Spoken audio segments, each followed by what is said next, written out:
ভাবুন তো, এমন একটি জায়গায় আপনাকে বন্দি করা হয়েছে যেখানে প্রতিদিন মাত্র একবার খাবার আসে, তো সেই খাবার আগে উপরের তালাগুলোর মানুষ খেয়ে ফেলে। আপনি যদি নিচের তলায় থাকেন, তাহলে হয়তো আপনার জন্য এক টুকরো খাবারও বাকি থাকবে না। এই সিনেমাটিতে শুধু কোথার গল্প নয়, এটিতে দেখায় কিভাবে লোভ, ক্ষমতা আর বৈষম্য একজন মানুষকে বদলে দিতে পারে। কেন উপরের মানুষ সব কিছু পায় আর নিচের মানুষ বেঁচে থাকার জন্য লড়াই করে। আজকের ভিডিওতে আমরা জানব দ্য প্ল্যাটফর্ম সিনেমার আসল অর্থ, এর লুকোনো বার্তা এবং কেন এই সিনেমাটিকে বিশ্বের অন্যতম আলোচিত সাইকোলজিক্যাল থ্রিলার হিসেবে পরিচিত করেছে। ভিডিও শেষ পর্যন্ত থাকুন, কারণ শেষের ব্যাখ্যাটি পুরো সিনেমাটিকে নতুনভাবে ভাবতে বাধ্য করবে। দ্য প্ল্যাটফর্ম একটি স্প্যানিশ সাইকোলজিক্যাল থ্রিলার। প্রথম দেখায় একটি সাইবার গল্প মনে হলেও এর আসল শক্তি লুকিয়ে আছে এর প্রতীক এবং সামাজিক বার্তায়। পুরো সিনেমাটার সেটিংস খুবই সীমিত, কিন্তু সেই সীমিত জায়গার মধ্যে এটি বৈষম্য, দক্ষতা, সম্পদ বন্টন, মানুষের নৈতিকতা নিয়ে বড় প্রশ্ন তোলে। সিনেমাটির সবচেয়ে গুরুত্বপূর্ণ প্রতীক হলো খাবার বহনকারী প্ল্যাটফর্ম। খাবার উপরের তলা থেকে নিচের তলা নামে। প্রতিটি মানুষের জন্য প্রয়োজনীয় খাবার থাকে না। উপরেরগুলো বেশি খাবার খায় এবং নিচেরগুলো তেমন পায় না। যদি প্রত্যেকে নিজের প্রয়োজন মতো নিত, তাহলে হয়তো সবার জন্যই যথেষ্ট থাকত। কিন্তু বাস্তবের উপরের মানুষের অতিরিক্ত ভোগ করে, ফলে নিচের মানুষ কিছুই পায় না। একটি পৃথিবী এমন আছে যেখানে সবাই খাবার খায়। এটি বাস্তব পৃথিবীর সম্পদ বন্টনের সঙ্গে মিল খুঁজে দেয়। পৃথিবীর খাদ্য ও সম্পদ মোট পরিমাণে একমাত্র সমস্যা নয়, বরং সমস্যা হলো অসম বন্টন এবং মানুষের আচরণ।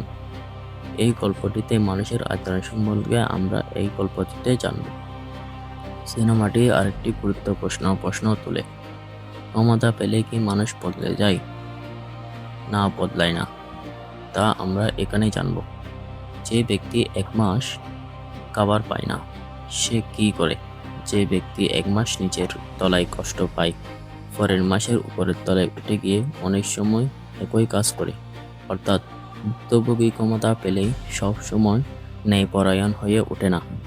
এটি দেখায় যে শুধু পরিস্থিতি বদলায়, সমাজ বদলায় না। মানুষের মানসিকতা ও নৈতিকতার পরিবর্তনও জরুরি। সিনেমার শেষের অংশটি ইচ্ছাকৃতভাবে দর্শকদের জন্য খোলা রাখা হয়েছে। পরিচালক নষ্ট মনে উত্তর দেয় যে অনেকেই মনে করেন শেষের ঘটনাগুলো আশা ও পরিবর্তনের প্রতীক। আবার অন্যদের মতে এটি দেখায় যে বড় ব্যবস্থাকে পরিবর্তন করা কতটা কঠিন। এই সিনেমাটি এত আলোচনার কেন্দ্রবিন্দু নিয়ে এসেছে, পরিচালক দর্শকদের নিজের মতো করে অর্থ খুঁজে নেওয়ার সুযোগ দেন, যাতে তারা মুভিটি সম্পর্কে ভালো করে জানতে পারে। কেন লোকগুলো অনাহারে মরে, কেউ আবার মদ খায়, অনেকেই নেশাগ্রস্ত হয়ে যায় এবং সেখানে অনেকেই মাতাল হয়ে পড়ে যাবে, খুঁজে পায় না কোনো অর্থ, ওদের হয় আবার দিনাহারা, অনেকেই মৃত্যুর কাজে ডেকে পড়ে। আমার মতে দ্য প্ল্যাটফর্ম এমন একটি সিনেমা যা শেষ হওয়ার পরও মাথা ঘুরতে থাকে। এটি শুধু উত্তেজনার তৈরি করে না, বরং আমাদের সমাজ, লোভ এবং দায়িত্ব সম্পর্কে ভাবতে বাধ্য করে। আপনি যদি এমন সিনেমা পছন্দ করেন যা শুধু বিনোদন নয়, বরং গভীর আলোচনা তৈরি করে, তাহলে এটি অবশ্যই দেখার মতো। তাই সিনেমাটিকে আমার রেটিং হবে 10-এ 9। আপনার মতে সিনেমার গুরুত্বপূর্ণ বার্তা কী? কমেন্টে জানাতে ভুলবেন না। আর এমন আরও মুভি এক্সপ্লেনেশন দেখতে চাইলে চ্যানেলটিকে সাবস্ক্রাইব করুন।